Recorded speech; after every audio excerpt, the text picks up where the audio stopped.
Pessoal, hoje nós estamos aqui com mais um dia do quadro Vim com Direito à Terapia. E hoje nós vamos fazer a última análise da série A Coisa Mais Linda. E nós vamos falar um pouquinho da personagem Lígia, que teve a sua presença marcada por inúmeras violências que ela viveu em decorrência de um relacionamento extremamente abusivo que ela tinha. A Lígia é uma amiga de infância da protagonista Maria Luísa, né? E ela mudou para o Rio de Janeiro por conta do seu marido, né? O marido dela era candidato a prefeito e cobrava dela uma postura de mulher impecável, né? Tinha uma família perfeita, né? Exatamente, família comercial de margarina. E a gente vai vendo ao longo da série que ela vai se anulando dentro desse relacionamento, né, em que ela vive ali realmente subordinada ao marido. Ela vai abrindo mão de quem ela é, dos gostos, da maior paixão dela, que era cantar, tudo em função daquele marido.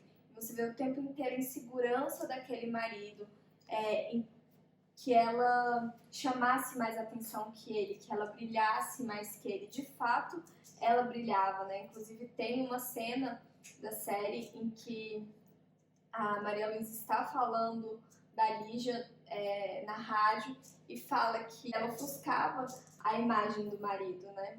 Sim. E é muito comum, né, em relações como a relação da Lígia, relações abusivas, que isso aconteça, que o cônjuge ele ofusque o brilho da parceira, né, para que ele se destaque e ela se anule. Isso acontece normalmente de maneira bem sutil.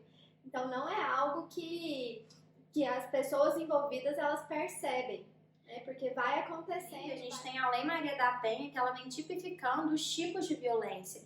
E não é só a violência física, existem vários outros tipos de violência, né?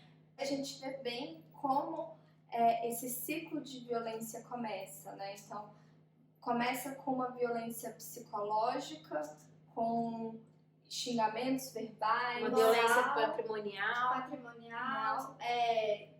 física, sexual, né? E na série acaba chegando ao ponto máximo porque feminicídio. Chega no feminicídio, né? Exatamente. E a gente olhando assim, a Lígia, ela sofre muito dentro desse relacionamento e ela sofre calada, né? E assim a gente vê, por exemplo, ela primeiro aguenta ali, toda hora ele diminuindo ela como mulher, ela sofre essa violência patrimonial também porque ela depende dele, ele não deixa ela trabalhar fora, né, ao contrário do seu irmão, do Nelson, que deixa a esposa Teresa ter seu próprio sustento. A gente vê também a questão do abuso físico, que ele chega a bater nela, e vê também a questão do abuso sexual, né, dentro do próprio casamento, que hoje pra gente é um caso de estupro, mas que dentro do contexto da época era simplesmente um dever conjugal, ele estava exercendo um direito dele, né, de ter relação sexual com a esposa dele, independentemente se ela estava consentindo ou não. Inclusive, a gente tem a Lei Maria da Penha que vem tipificando essas hipóteses de violência. Hoje em dia, nós temos 5 tipos de violência. A violência psicológica, a violência física, a violência sexual, a violência patrimonial e a violência moral.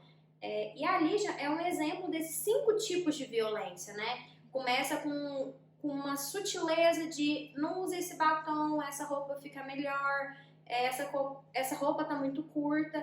Depois, para a violência física, ele agride ela por diversas vezes. A violência sexual, mesmo sem consentimento, ele tem relações sexuais com ela, né?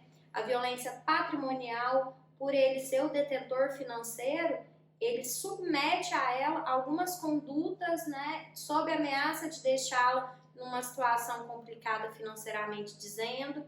E a violência moral mesmo, né? Essa subordinação que ele exerce sobre ela, né?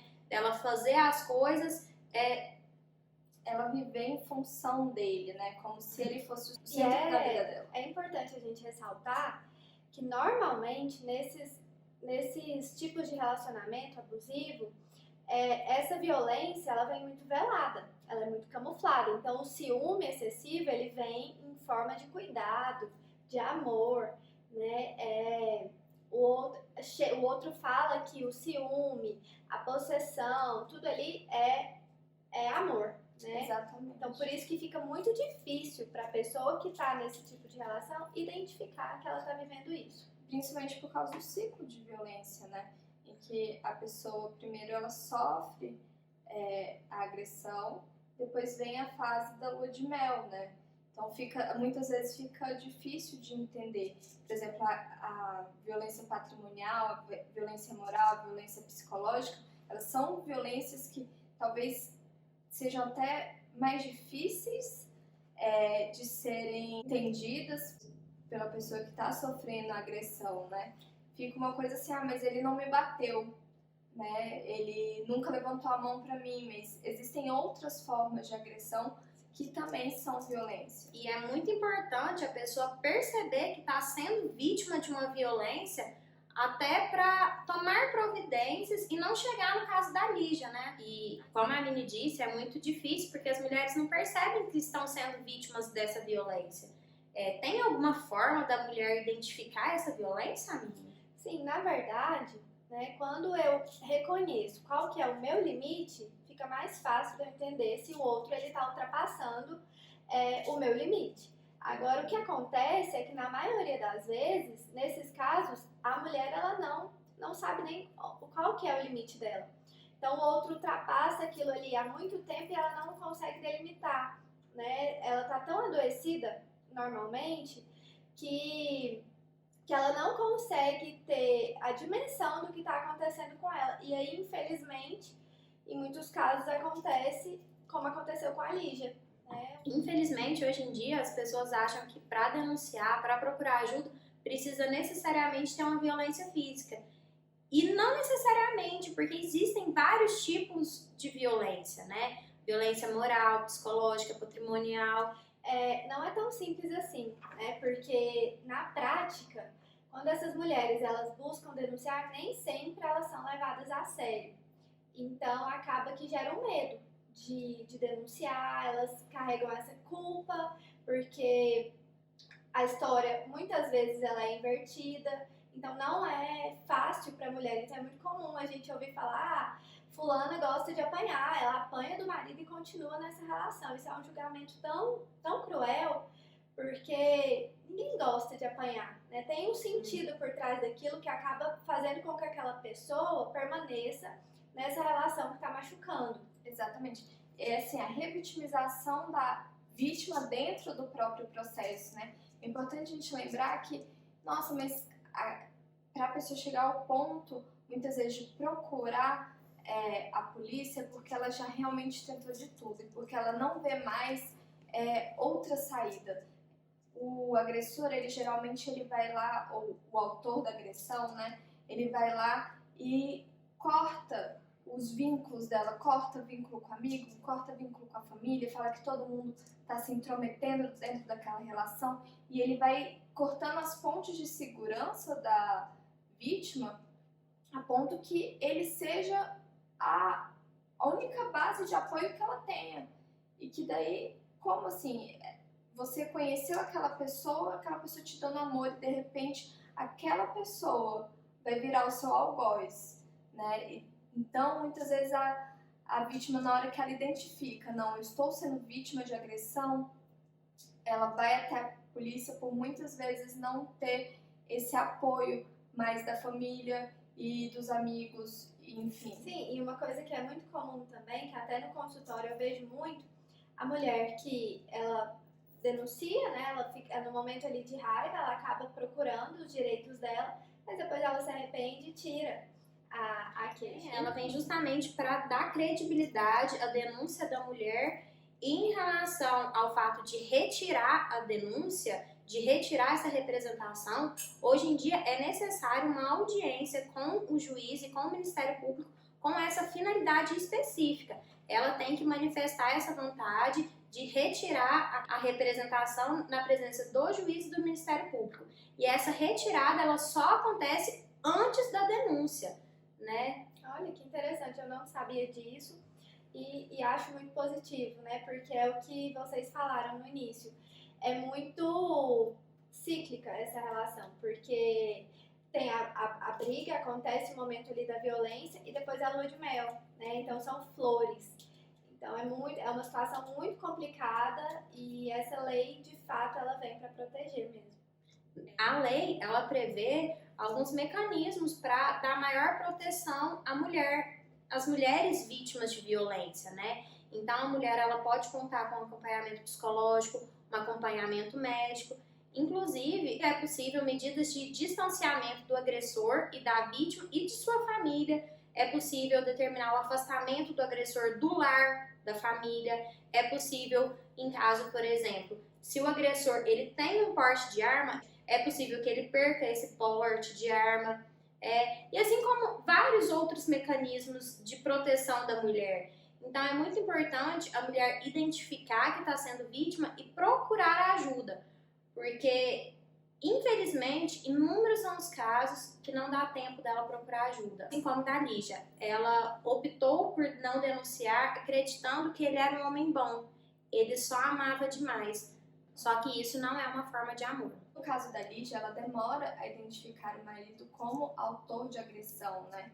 Então, o que a gente vê, quanto mais cedo a mulher identifica que ela está sendo vítima de violência doméstica e procura as autoridades, denuncia e procura formas de se proteger, procura uma rede de apoio, maior a chance dela sair desse emaranhado, né? Mas é tão complicado, Amanda, porque eu tô lembrando aqui, se eu não me engano, a Tereza até tenta, né, convencer a Lígia a denunciar e tudo mais, e ela fica com raiva. Então, assim, é muito frequente, isso é muito comum, que pessoas de fora percebam, né, que a mulher, ela tá em uma relação abusiva, tentem ajudá-la e se tornem inimigas ali nessa situação. É importante lembrar que o feminicídio ele não é um crime planejado. Ninguém planeja.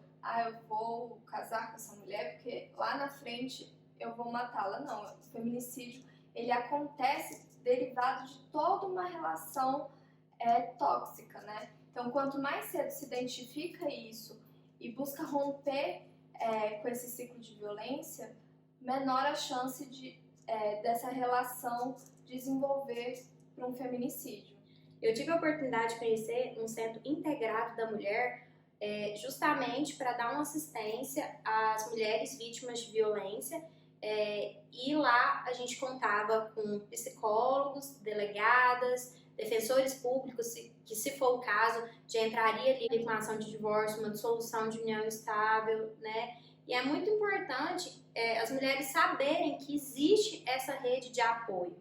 Uma coisa muito interessante da lei é que mulheres vítimas de violência física que são encaminhadas ao médico, o agressor ele tem que ressarcir o SUS pelo que foi gasto naquele atendimento.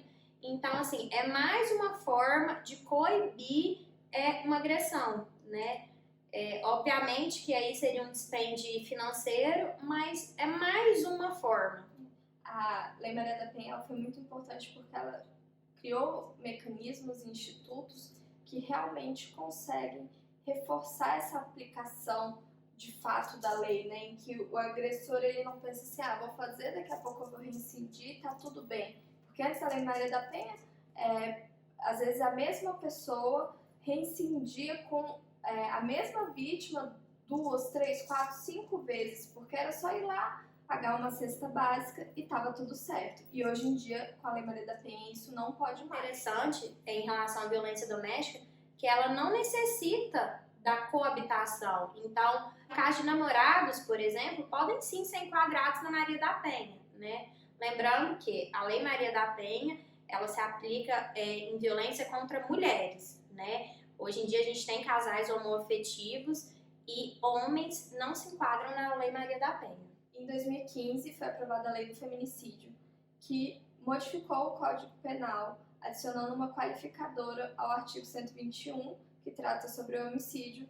Essa qualificadora tem natureza objetiva, né? Então, Ela qualifica o homicídio em razão de ser mulher, né? Aquele homicídio que é cometido contra uma mulher em razão dela ser mulher é um feminicídio. E é o caso da Lígia, né? Querendo ou não, o marido dele já matou por ela ser mulher, né? Sim, foi uma série de violências que foram acontecendo até chegar na violência maior. Por isso que nos pequenos sinais de violência, a gente já precisa ligar o sinal de alerta. Sim, e daí uma coisa interessante e foi algo que me revoltou muito na série, eu acredito que tenha revoltado vocês, é a cena do julgamento dele, em que ele a todo momento coloca como o amor como justificativa. O amor como justificativa, que ele sentia muito ciúmes porque ela queria cantar na noite, porque ela queria viver a vida dela, e que ele só estava protegendo a honra dele como homem e a honra da família. Que o erro dele foi amar demais. Exatamente. Ele usa inclusive como justificativa o aborto que ela comete um pouco antes, e que na série dá a entender que aquela criança veio do estupro que ele cometeu contra ela. E se for olhar pela legislação, aborto é de fato proibido, mas tem duas hipóteses que a nossa legislação autoriza o aborto, que é oriundo de estupro ou quando gere risco à vida da mulher. Então, se considerar que aquela gravidez é resultante do estupro que ela sofreu, seria uma hipótese permissiva de aborto. Sim, mas mesmo se não fosse, o fato dela ter cometido o crime de aborto não atenuaria o crime dele, ou justificaria de alguma forma. De forma alguma. E daí o que gera espanto e revolta na gente enquanto telespectadores o juiz o condena, e a gente vê a comoção da audiência, e logo depois ele fala que considera aquele homicídio privilegiado pela defesa da honra, que isso não existe mais, e que ele seria condenado a apenas 4 anos de reclusão em regime aberto. Então a gente vê assim quais são os valores da época, e que bom que esses valores hoje têm mudado, mas ainda assim, por mais que a legislação tenha mudado, que os nossos valores enquanto sociedade tenham mudado, a gente vê um número crescente de feminicídio. Por exemplo, aqui no DF, no ano passado, houve 60 assassinatos de mulheres. É um número muito grande. Exatamente, mas 33 desses assassinatos foram feminicídios. E, Amine, como que fica a relação da família da vítima, no caso das amigas, né, que fica bem claro na série a indignação delas, que apesar dele ser condenado, ele não vai cumprir uma pena de encarceramento. Gera a sensação de frustração, né? De impotência, de incapacidade, de injustiça. De injustiça muito grande. Não só a família, mas todas as pessoas que de alguma forma estão envolvidas com aquilo, né? Como a gente vê na série As Amigas. Porque fica aquela sensação de que ele não vai pagar, né, pelo que ele fez da forma como se é esperado. E lembrando que ele atenta contra a vida da Maria Luísa também, e ele não é condenado, né? A sensação de injustiça é muito grande exatamente porque falta o caráter retributivo na pena aplicada pelo juiz. Bom, gente, eu espero que vocês tenham gostado da nossa conversa aqui, do nosso novo quadro. Em breve a gente vai fazer novas análises e fiquem acompanhando. Vinho com direito à terapia. Tchau, gente. Tchau.